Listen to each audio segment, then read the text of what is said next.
I don't know, just letting in. I just need to make one comment about that matter. That's the comment was made about sort of removing up to 15 years of sand. That is really predicated on the height of the sand dune that you're dealing with in the first instance. If you go back to the high storm surge we had in the 1990s, there were dunes that we ended up with escarpments of 10 or 15 metres in some places. Now, Mike Stevens had the dune system at Effingham Street lowered to about 3 or 4 metres at that particular time. That dune system recovered within weeks, a month. So the higher you have a dune, we have dunes along our coast that some of them are up to getting close to 20 metres above mean high water springs. And yes, of course, naturally, you will have a big escarpment, and those dunes will take a long time to recover. But the lower they are, if they're all around the resource consented height of 8 metres, they will recover very quickly. The higher they are, the longer they will take to recover. I don't know if you'd like to comment on that as well, Ian, but feel free to. Yeah, so I'll just, the background for the linear coastline, obviously it's a different setting to the sort of the Avon Heathcote. For the coastline, you basically, ultimately you've got two parameters. You've got the sediment input from the WIMAC that's getting pushed down the coast. So that at the moment is causing a general net accretion or growing out of the coast. Now, what the modelling is taking into account is the increased sea level rise. So that's the negative effect. So you've got a balance of basically, we talk about a budget. So is the amount of sand going to be enough to offset the amount of sea level rise? Now, bearing in mind that dunes comprise sand, they're not an engineered structure. They have no resistance to water, basically. So although you can have a sizable barrier, if the water level is at an increased height, it will, impact on that barrier and ultimately take it away. So that's the challenge is to find out with the sea level rise when that sort of takes over. Phil? Thank you, Ian. I had a follow-up question too, and it's around what you referred to, national policies kind of like needing to be developed to assist us.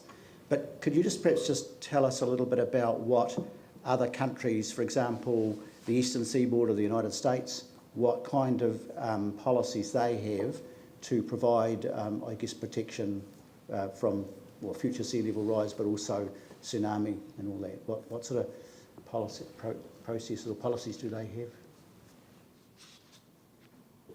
Your question is pointing to what's happening around the world, and indeed a number of cities around the world are also grappling with the issue of climate change and sea level rise, and a number of policy approaches have been proposed, and the most difficult one is deciding when you designate an area for retreat, when you decide you've got to have put in place adaptation mechanisms, so things such as the floor level controls that are in the present plan, or different types of buildings such as the Queenslanders over in Australia, where the bottom story of the building is essentially open and able to be inundated in a storm event, and you only store your boat down there, and anything else anything valuable you bring upstairs before a storm comes along. Or whether you indeed use those areas for temporary activities. For example, there is a motor camp up north, up Gisborne Way, which is within a coastal erosion area, and they've shifted their amenity blocks further back, and they're sitting on piles, so they can shift them again if they need to, because they face exactly the same uncertainty of how fast things will happen and when the next storm event is going to arrive. In terms of legislative and policy instruments, there are instruments such as zoning, where areas are zoned and progressively the zoning moves back from the coast as you get storm events. So you have a rolling easement back from the coast, and you don't allow any development close to the coast, so that you maintain a buffer for natural defences and keep your housing and your infrastructure back beyond that. Now that sounds as though it's sort of easy and gradual, but of course with infrastructure there are large step changes required sometimes, so that can be quite a difficult process, and that needs to be thought about on 50 and 100 year timeframes, which are well beyond the reach of the district plan, which essentially, well, it looks out 100 years, is planning for what will happen within the next 10 or 20 years and is then updated. There have also been insurance schemes proposed in America. I'm not sure if any of those have taken hold, but I've seen proposals for disaster risk insurance schemes, essentially, where the state or federal insurance scheme takes over the risk, but doesn't allow a rebuild. So if there's a storm event, they get their insurance and they're given a place to settle somewhere else. So there's a relocation policy following a disaster. So that's a sort of event-based response. So you essentially allow people to stay where they are. You carry the state carries the risk, and then there's relocation in the event of a disaster. Paul? Policy you talk about, is that like a very isolated red zone buyout offer? So in other words, you take that insurance offer, if something happens, they buy you out and you can't go back or you can't do anything to that property? Yes and no. It's the red zone offer was in response to a single event and then fixed in time. This is responding to the wish of people wanting to stay where they are, but Knowing that there's a risk. Yeah, knowing that there's a risk, but addressing the reality that if a major event comes along, then there's no possibility of going back. So where is that specifically applied? That was proposed. I'm not sure if it's actually in place, but that was proposed in New York along the Lower Hudson. After Hurricane Sandy. Well, yeah, that was mostly New Orleans, but it's in response to long-term sea level rise, and they've got in New York. I mean, you've got Manhattan Island, which is. Yeah, but was that at the time of Hurricane Sandy or before it? No, it followed it. Hurricane. Eh? Yeah. It was a different hurricane event. I forget the name of it, but it was a different. It hit the eastern seaboard of the States. Well, was that earlier than Sandy? Yeah. Yeah. Because there were a lot of things happened after Sandy as well. Yeah. Which also hit New York. Yeah. Yes. Yeah. So, but you don't know whether it was actually implemented or not. No. I've read the proposal documents. But it sounds quite interesting, because one of the things that we don't really know is sort of timeframes, and I mean we are based on predicting the future to a certain extent, and I guess what the science is telling us is that given certain events occurring and an unknown specific timeline, you'd be better to think about what would happen if something occurred, and plan for that as well. So not just think about, an immediate solution. I mean, like as you say, the red zone was just like, it was a moment in time after one event. Was that, is it better to be thinking about how we might manage this in the long term, and should this be thought about on a national basis as well? Because I'd imagine that coastal properties in some parts of the country would be the most expensive properties in the country. And so I mean, it just does raise some issues about where the liability would lie when there's a known risk that you're planning for the eventuality of, and how you would actually respond to that and what would be an appropriate way to do so. Yes, that's right. I do think it is a national conversation as well. Yeah. Can I ask a incredibly dull question? A dull question? Yeah, that's not like you. Really pragmatic question. Are you planning a lunchtime today? Because I just... There's a whole pile of people, there's some other life going on. 12:30 to 1:30? Okay, 12:30. Thank you so much. Is that what it says? Yes. Good. Oh, that was a good guess then, wasn't it? 12:30 to 1:30. My point around the coastal part, and you're quite right, actually, the coastal area has always been, historically the most expensive real estate because they have the views out to the sea. But globally, coastal areas, property values have dropped by about 20% over the last while. And I just the climate change and primarily sea level rise is globally one of the biggest challenges in the world. It's common knowledge that we've got most of our communities at the sea, and on top of it, I think post World War II we had this big shift of let's go and stay by the seaside. So there's a lot of valuable assets, which counters with the coastal erosion. So it goes back to some basic issues. And just the last comment, the literature doesn't talk about retreat now, they call it managed realignment. So that's the one option. Yeah, but the thing is that it's about choices and it's about timing.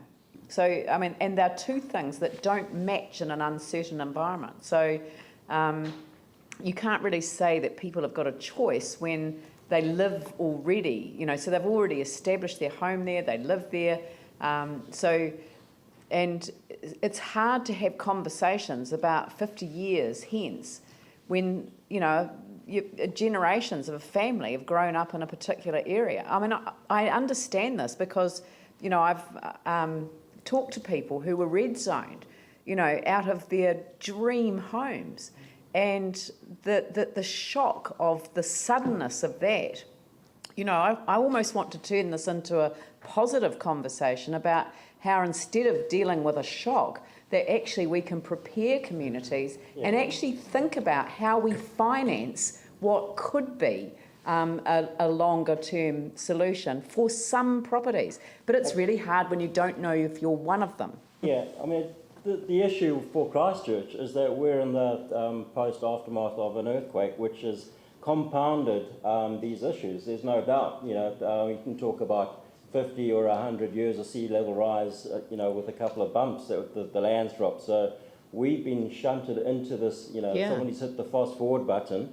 It's now very obvious, and I think that's what the science is telling us. So absolutely, the next question is, let's take it on board and let's see what we can do about it. Well, can I ask a really challenging question then? If, which is unlike me,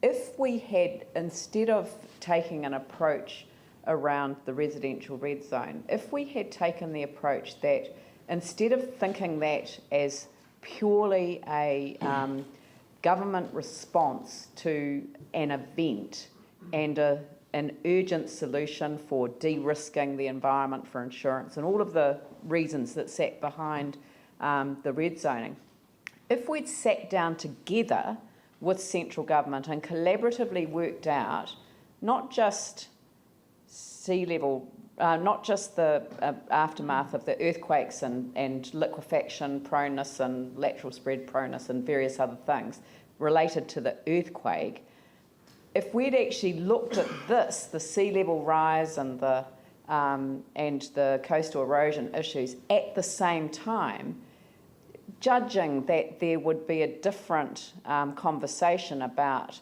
liability to pay, could we have come up with a more inclusive set of maps that might have solved for all of these problems? And if we'd just taken a little bit more time to do that, we could have perhaps come up with a solution that might have worked in the long term better. Certainly. I mean, if you ignore the current legislative framework, for example, and if you ignore the question of who pays, then you would take an all hazards approach, and you'd look at what had happened in the past and how that's reset the risk for those areas in the future. And while in the district plan, we've mapped the flooding from rivers and the flooding from rainfall events and then this coastal inundation all separately, and then we've shown the tsunami areas, we've zoned areas that are subject to liquefaction, and on the hills we've zoned areas for land instability risks.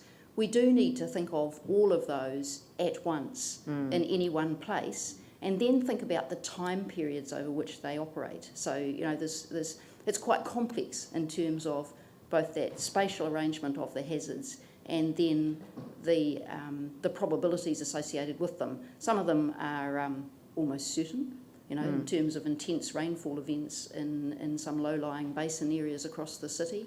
Yes, we know that. Indeed, and tidal flooding, and while the tidal inundation incorporates a level of sea level rise and looks out 50 and 100 years, there are some properties that are at high risk today, and they were at high risk yesterday, and they were probably at high risk 10 years ago as well, some of those properties. So there are some that are in a much more difficult situation than others. But yes, there will be many of those that have had their risk. So just of that category that have been at high risk for some time, their exacerbation by the earthquake. That's right. And that, to me, possibly was a missed opportunity for us to collaborate with government over the, potential zoning areas. Because right. Yes. There is a side of me that thinks that there were gaps in that process that can only be explained by single-minded focus on the earthquake event and not looking out or not looking at flooding as an issue. I think it was a response to the immediate damage without thinking about consequential impacts and risks. Yeah. The timing of the district plan review with a natural event is ideal for the council to make significant changes in the future, and there is no better place than the district plan in the way that it's being done to be able to change the way that development is going to occur in the future. I agree with you entirely, which is why I totally want to have this dealt with in a short time frame. The problem is the incredible stress and anxiety that complex issues like these, on top of the red zoning decisions, on top of the failure to resolve rebuilds and repairs, on top of the lack of certainty about what people are actually doing. I mean, in a way, it couldn't be at a worse time. So it's the best of times and the worst of times, and we've heard the Tale of Two Cities introduction several times since the earthquake impacted. I guess the future, as you're alluding to, the impact on people and their kind of hopes and fears and how we support people and manage all this. Helen referred to, I think, some work that, if I got it right, Helen, the Commissioner for the Environment was doing about impact on communities. And I'm just wondering if that might, if, for example, if we were to invite the Commissioner to talk with us too, if in fact that might really assist us with our planning. Sorry?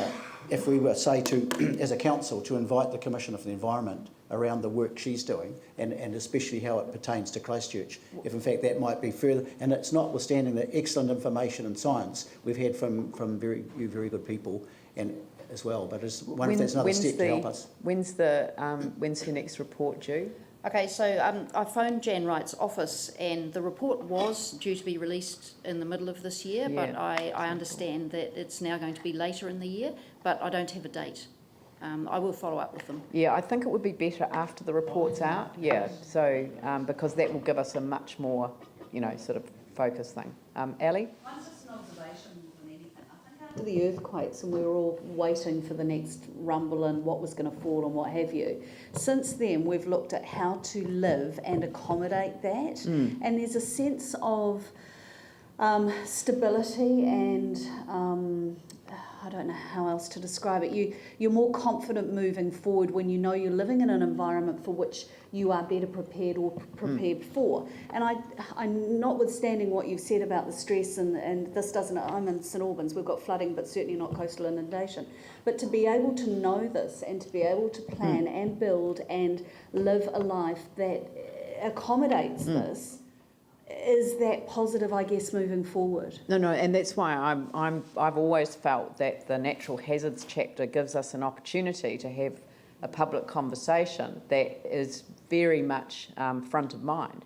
So, I mean, we always talk about these teachable moments. I've made these comments before that, with children, something happens and you've got a teachable moment. Well, this is a teachable moment for a city around issues that probably just would generally, terrible expression, but wash over people as a general, view that it would it would be kind of like, it's 50, 100 years out, it doesn't impact me. But if we look at this from a community perspective, well, yes, it does, because if areas, like the residential red zone, that made a huge difference to our communities.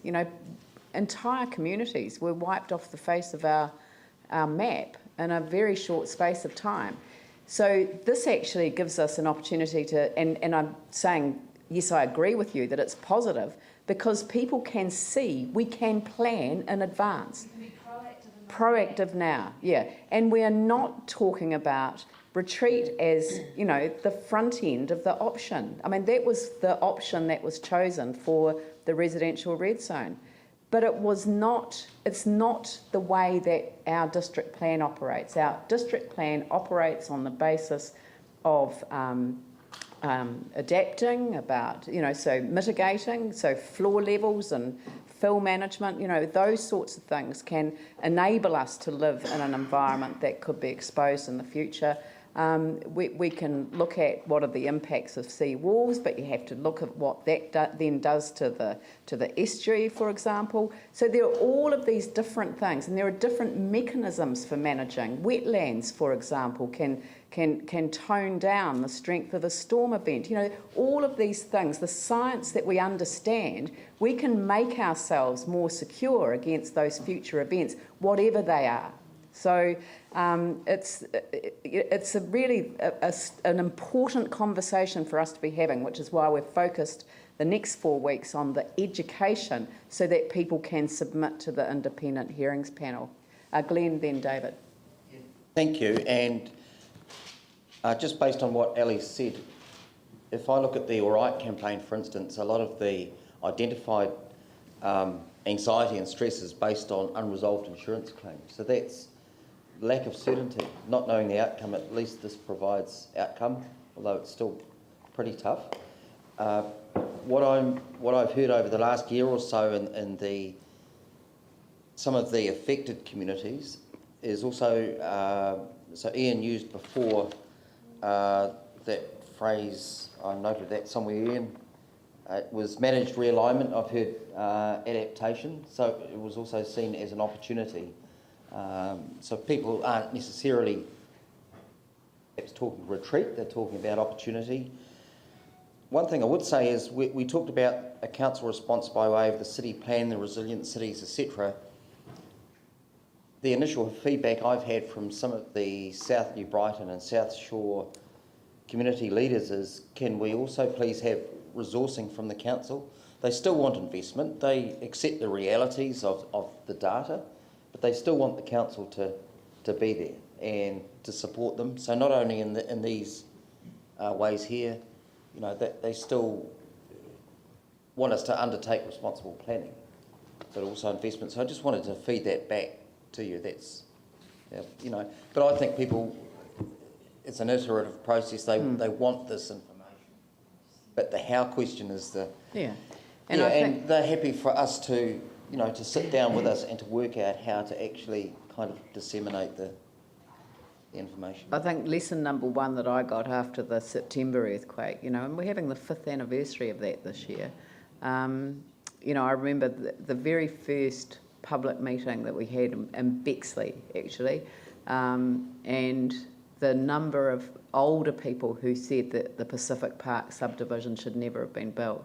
The local knowledge is an important part of understanding the environment. My great-grandfather in Dunedin said to my dad, they should never build there on Abbotsford. This is decades before it collapsed. He was dead right. So local knowledge, that's without any science. Yeah. Now, I didn't want to belittle the situation, but it's about responsible planning. Yeah. David. I'm not just sure of the timing of things here and process. Are we just having this presentation and then going into the chapter on hazard management? Yeah. Then I'm not sure when I want to talk. Right, we're going to the natural hazards chapter next. So after the presentation's finished. So we're just asking questions on the... I'll hold my dissertation till later. Right. So you haven't got any questions for the... No. All right. So are there any other questions that people want to ask? Yes, Jimmy? Sure, because this kind of sea level, or nature disaster, not only the Christchurch city only, probably because the New Zealand is kind of the beach is a whole island is. I'm not sure whether we might consider a share with some other cities like Auckland, Tauranga, or Dunedin, Wellington, etc. Whether there the information can share with them, etc. I'm not sure we have done or not yet. Absolutely we can, and we've been watching quite carefully the approaches in Auckland with the Auckland Unitary Plan, and we will no doubt be working quite closely with Wellington, which has joined the 100 Resilient City programme. So yes, absolutely we do share information with other councils. Thank you. Ellie? Just a question about the estuary. I missed that really, and the focus on the coast itself. What, if any, is the work around the estuary which comes in? Going remediation work? Well, yes, and inundation, and I just can't recall what in those plans that you showed up with, those maps that you showed, how far in that comes to, I clearly can't speak, it's been a long week. But, just wondering what's happening with the estuary as far as inundation goes and potential remediation. Are you talking the other side of the estuary rather than the spit? Yeah. Yeah. I'm talking coming in towards the Ferrymead Bridge in that area. Hang on, let me go back. We don't have all of the maps in this presentation, we've only got a selection of them. Right. But there is that one showing the Ferrymead Bromley area. So this is the 50-year inundation storm event, the light blue with 0.4 metres sea level rise, and then the extent of the 100-year storm event with 1 metre sea level rise. So you can see that coming up the lower Heathcote there and across Ferrymead, not much going into Opawa, but tipping across towards Linwood. So at the moment we have temporary stock banks, that were put in the emergency defence that are taken into account more or less because it's included in the LIDAR, so that sort of takes that into account. But those are our only sort of resilience that we have at the moment. So Heathcote Valley becomes beachfront? No, sorry. Can somebody explain that this is just like water in and water out?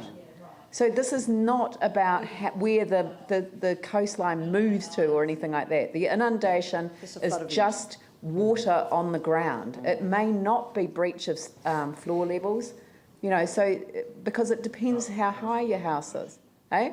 Apart from coastal inundation, where it's permanent. No, coastal erosion. Yes. And the result of coastal inundation. No. No, this is not the reach of the tide. This is just a storm event. So this is like our floor level and fill management areas. This is mapping what happens when you get a major event. Yeah. I think there's been a misunderstanding. Sorry, I think that if people don't understand this, and I thought that this had been explained, so I must have switched off at a moment and thought that it had been said.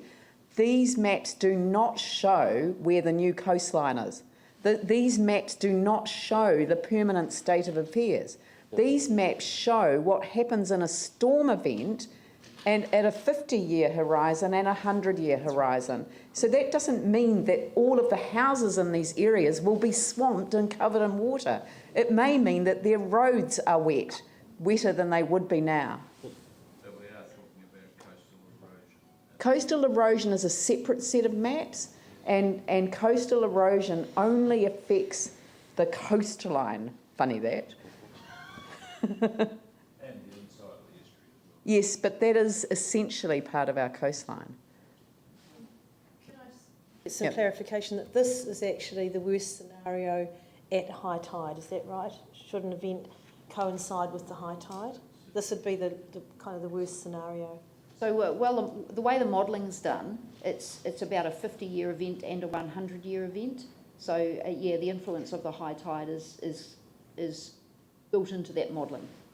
That takes the predicted sea level rise at that time, adds in the extreme events, that's for the inundation. So you can look at that as a storm event, like a rainfall event, you know, being drastic and overtopping everything and running in. Whereas the coastal erosion is because sea level rising, that has an ability to erode. So the coastal erosion lines are simplistically where your coastline may be at that time, 50 and 100 year.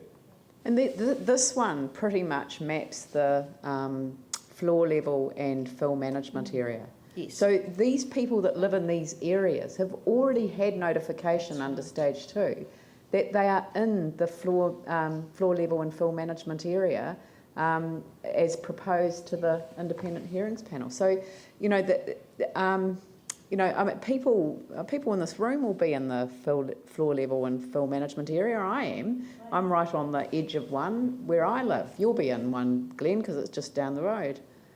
You might be just on the edge, over the edge. Outside Horseshoe Lake, but yeah, elevated. Yeah, you can check online. Yes, I just Are you? can't see too much blue stuff. Are you outside? Yes. Yeah.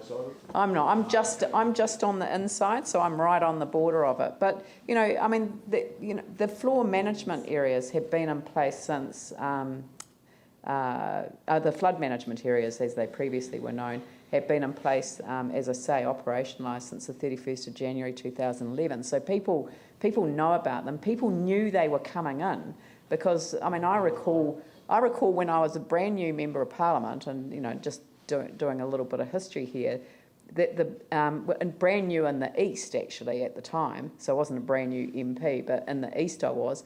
Brooklands was in my electorate, and in Brooklands they had the 3 floor levels. So they had the 50-year, the pre-Building Act level, so there were some that were right down.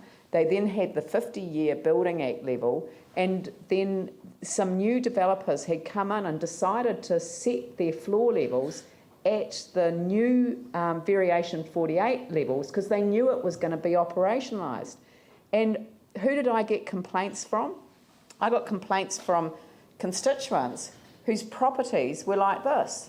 So because the subdivision was built up here, the fence actually provided only, I mean, it might have been a normal sized fence on this side of the property, but on this side, they could look over the top of their fence into their neighbours. And I'm watching that now as we do rebuilds and repairs throughout Parklands, for example. I went and visited someone the other day, and you can look over the fence at the next door neighbours.